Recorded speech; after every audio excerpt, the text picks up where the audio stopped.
So we have our panel outside turned away from the sun. Leads from the panel, these are still somewhat live leads, so be careful with these. But be especially careful when we're working with this thing. The battery in here is more powerful than a car battery and could seriously hurt you or start a fire, so we want to use this thing very carefully. What we're going to do next is connect the charge controller to the battery using our DC plug. Don't plug this thing in yet. Oh, and take off all jewelry, anything that conduct electricity, because we have a lot of current in this thing right now. And we always want to wear eye protection. So we take our DC plug. We have a positive and a negative side. Center pin is always positive on these guys. So if you have any questions about which wire is which, be sure to test it. And we can show you how to do that on the website, but center pin positive, always. So here on the battery, we want to connect our negative to the negative. Get that guy connected. And again, don't screw the insulation. Blink. So it's going to be nice and snug. Positive wire is going to be next. Again, nice and snug up against that insulation. A joink. And you don't want to tighten these too much, so that'll damage the wires, but you want to make sure that they're not going to pop off. Okay. So now we're going to do the solar leads. And now once these are connected, we should see the charging LED here. Probably can't see that, but that little LED there is lit, meaning that even though the solar panel is completely face down, it's getting enough ambient light to provide a charge to the charger.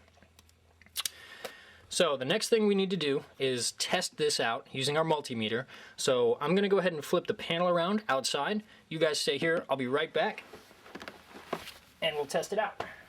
We have the solar panel outside in the sun, connected to the charge controller connected to the DC plug, which is not plugged in.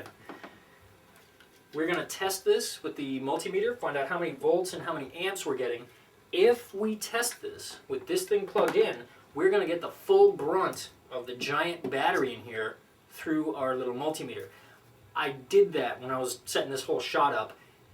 The whole thing got hot, these wires almost melted, there was smoke, a really bad situation. So always, anytime you're testing anything on here, make sure this is not connected, because again, you'll be getting a lot of juice out of this guy into the charge controller. So we're going to test how much juice we're actually getting out of that panel using our multimeter. If you have any questions about how to use a multimeter, lots of information online, or you can hit our website and we'll walk you through it. But we are going to turn this to the 200 volt reading. We take our red lead and our black lead, doinky doinky, and it looks like we're getting about 20 and a half volts out of that panel right now, which is good. Now, I mentioned that it's a 12 volt panel and we have a 12 volt battery in here. What the charge controller will do is take that voltage, downstep it to about 14 and a half or 13 and a half volts, depending on where the battery is in its state of charge. That allows the electricity to come from the panel into the battery as opposed to flowing the other way. The higher the voltage, that determines the flow of current. So we know we have enough volts. Let's see how many amps we have. Amps, again, are a measure of the actual level of current. So amps is really how much honest electricity we're getting out of this thing.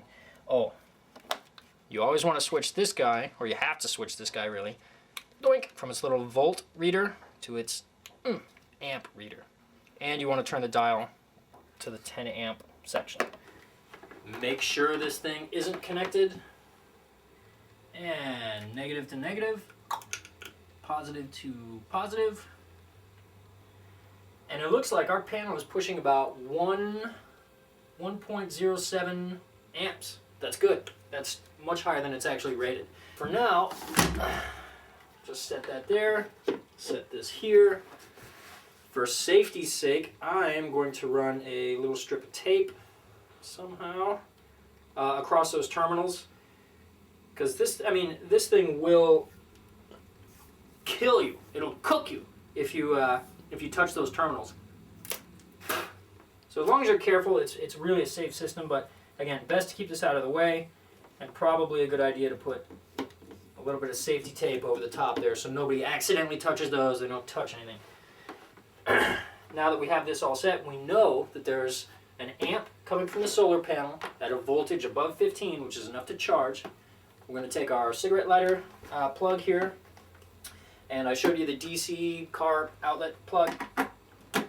Plug that guy in there. I don't smell smoke. I think it's probably charging. Get our aesthetics in line.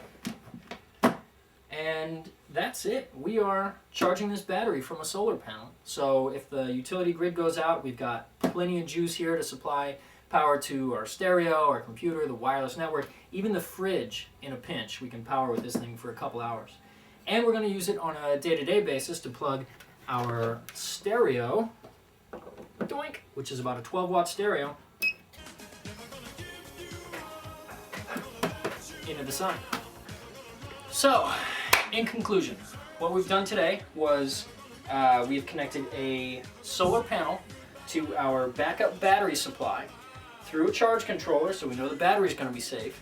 And now we're going to use this thing to power our stereo daily, and if we should lose utility power, if the grid for some reason blacks out, we have several amp hours of juice here in this box, all provided by the sun. Once again, I'm Ryan with picklesandammo.com, and this has been your solar-powered apartment battery bank instructional video. We'll see you next time when we're going to make a very special goulash out of items from your pantry.